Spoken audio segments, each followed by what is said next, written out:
ओम नमो भगवते वासुदेवाय। श्रीमद्भागवत महापुराण प्रथम स्कंध द्वितीय अध्याय। भगवत कथा और भगवत भक्ति का महात्म्य। श्री व्यास जी कहते हैं, शौनकादि ब्रह्मवादी ऋषियों के ये प्रश्न सुनकर रोमहर्षण के पुत्र उग्रश्रवा को बड़ा ही आनंद हुआ। उन्होंने ऋषियों के इस मंगलमय प्रश्न का अभिनंदन करके कहना आरंभ किया। सूत जी ने कहा, जिस समय श्री शुकदेव जी का यज्ञोपवीत संस्कार भी नहीं हुआ था,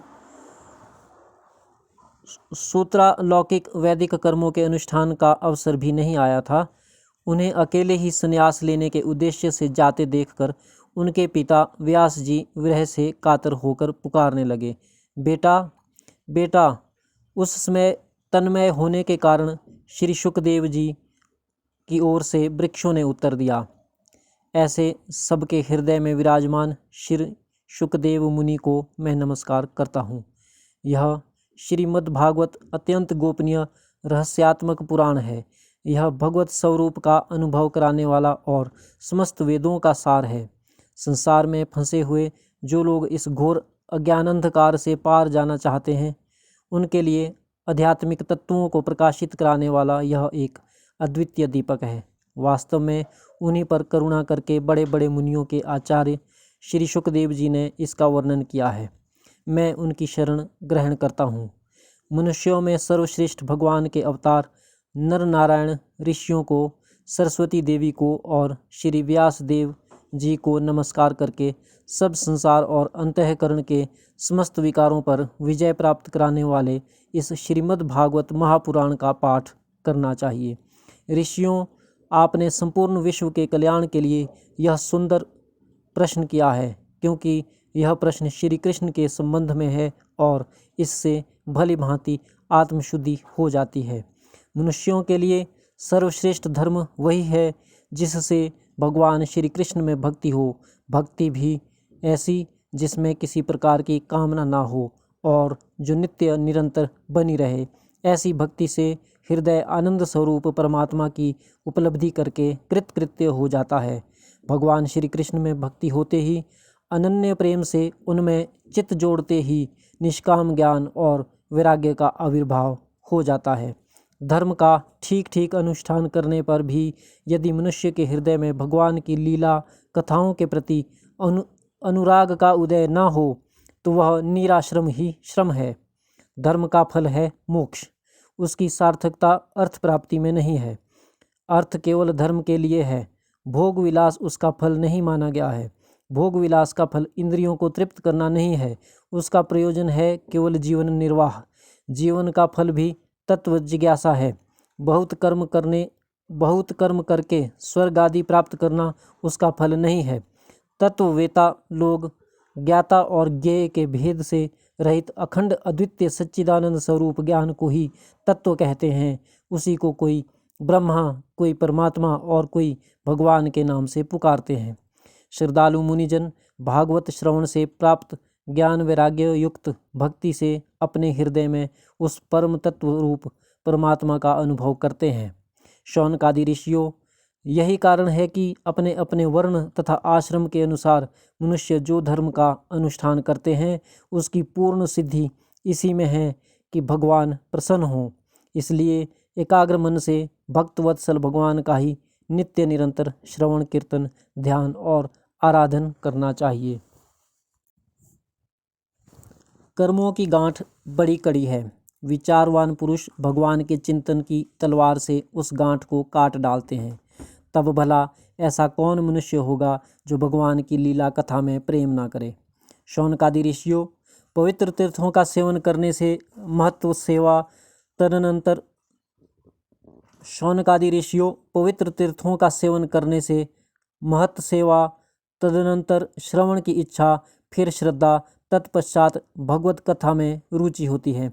भगवान श्री कृष्ण के यश का श्रवण और कीर्तन दोनों पवित्र करने वाले हैं। वे अपनी कथा सुनने वालों के हृदय में आकर स्थित हो जाते हैं और उनकी अशुभ वासनाओं को नष्ट कर देते हैं, क्योंकि वे संतों के नित्य सुहृद हैं। जब श्रीमद् भागवत अथवा भगवत भक्तों के निरंतर सेवन से अशुभ वासनाएं नष्ट हो जाती हैं, तब पवित्र कीर्ति भगवान श्री कृष्ण के प्रति स्थायी प्रेम की प्राप्ति होती है। तब रजोगुण और तमोगुण के भाव, काम और लोभादि शांत हो जाते हैं और चित्त इनसे रहित होकर सत्वगुण में स्थित एवं निर्मल हो जाता है। इस प्रकार भगवान की प्रेममयी भक्ति से जब संसार की समस्त आसक्तियाँ मिट जाती हैं, हृदय आनंद से भर जाता है, तब भगवान के तत्व का अनुभव अपने आप हो जाता है। हृदय में आत्मस्वरूप भगवान का साक्षात्कार होते ही हृदय की ग्रंथि टूट जाती है, सारे संदेह मिट जाते हैं और कर्म बंधन क्षीण हो जाता है। इसी से बुद्धिमान लोग नित्य निरंतर बड़े आनंद से भगवान श्री कृष्ण के प्रति प्रेम भक्ति करते हैं, जिससे आत्म प्रसाद की प्राप्ति होती है। प्रकृति के 3 गुण हैं, सत्व, रज और तम। इनको स्वीकार करके इस संसार की स्थिति, उत्पत्ति और प्रलय के लिए एक अद्वितीय परमात्मा ही विष्णु, ब्रह्मा और रुद्र, ये 3 नाम ग्रहण करते हैं। फिर भी मनुष्यों का परम कल्याण तो सत्वगुण स्वीकार करने वाले श्री हरि से ही होता है। जैसे पृथ्वी के विकार लकड़ी की अपेक्षा धुआं श्रेष्ठ है और उससे भी श्रेष्ठ है अग्नि, क्योंकि वेदोक्त यज्ञ आदि के द्वारा अग्नि सदगति देने वाला है, वैसे ही तमोगुण से रजोगुण श्रेष्ठ है और रजोगुण से भी सत्वगुण श्रेष्ठ है, क्योंकि वह भगवान का दर्शन कराने वाला है। फिर भी मनुष्यों का परम कल्याण तो सत्वगुण स्वीकार करने वाले श्री हरि से ही होता है। जैसे पृथ्वी के विकार लकड़ी की अपेक्षा धुआं श्रेष्ठ है और उससे भी श्रेष्ठ है अग्नि, क्योंकि वेदोक्त यज्ञ आदि के द्वारा अग्नि सद्गति देने वाला है, वैसे ही तमोगुण से रजोगुण श्रेष्ठ है और रजोगुण से भी सत्वगुण श्रेष्ठ है, क्योंकि वह भगवान का दर्शन कराने वाला है। प्राचीन युग में महात्मा लोग अपने कल्याण के लिए विशुद्ध सत्वमय भगवान विष्णु की आराधना किया करते थे। अब भी जो लोग उनका अनुसरण करते हैं, वे उन्हीं के समान कल्याण भाजन होते हैं। जो लोग इस संसार सागर से पार जाना चाहते हैं, वे यद्यपि किसी की निंदा तो नहीं करते, न किसी में दोष ही देखते हैं, फिर भी घोर रूप वाले तमोगुणी, रजोगुणी, भैरवादी भूतपतियों की उपासना न करके सत्वगुणी विष्णु भगवान और उनके अंश कला स्वरूपों का ही भजन करते हैं। परंतु जिसका स्वभाव रजोगुणी अथवा तमोगुणी है, वे धन, ऐश्वर्य और संतान की कामना से भूत, पितर और प्रजापतियों की उपासना करते हैं, क्योंकि इन लोगों का स्वभाव उन भूत आदि से मिलता जुलता होता है। वेदों का तात्पर्य श्री कृष्ण में ही है, यज्ञों के उद्देश्य श्री कृष्ण ही हैं, योग श्री कृष्ण के लिए ही किए जाते हैं और समस्त कर्मों की परिसमाप्ति भी श्री कृष्ण में ही है। ज्ञान से ब्रह्म स्वरूप श्री कृष्ण की ही प्राप्ति होती है। तपस्या श्री कृष्ण की प्रसन्नता के लिए ही की जाती है। श्री कृष्ण के लिए ही धर्मों का अनुष्ठान होता है और सब गतियाँ श्री कृष्ण में ही समा जाती है। यद्यपि भगवान श्री कृष्ण प्रकृति और उसके गुणों से ही अतीत हैं, फिर भी अपनी गुणमयी माया से, जो प्रपंच की दृष्टि से है और तत्व की दृष्टि से नहीं है, उन्होंने ही सर्ग के आदि में इस संसार की रचना की थी। ये सत्व, रज और तम तीनों गुण उसी माया के विलास हैं। इनके भीतर रहकर भगवान इनसे युक्त सरीखे मालूम पड़ते हैं। वास्तव में तो वे परिपूर्ण विज्ञान घन हैं। अग्नि तो वस्तुतः एक ही है, परंतु जब वह अनेक प्रकार की लकड़ियों में प्रकट होती है, तब अनेक सी मालूम पड़ती है। वैसे ही सबके आत्मरूप भगवान तो एक ही है, परंतु प्राणियों की अनेकता से अनेक जैसे जान पड़ते हैं।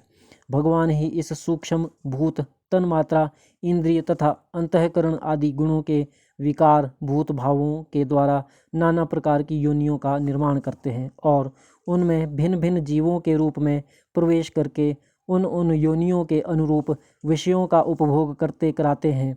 वे ही संपूर्ण लोगों की रचना करते हैं और देवता, पशु, पक्षी, मनुष्य आदि योनियों में लीलावतार ग्रहण करके सत्व गुण के द्वारा जीवों का पालन पोषण करते हैं।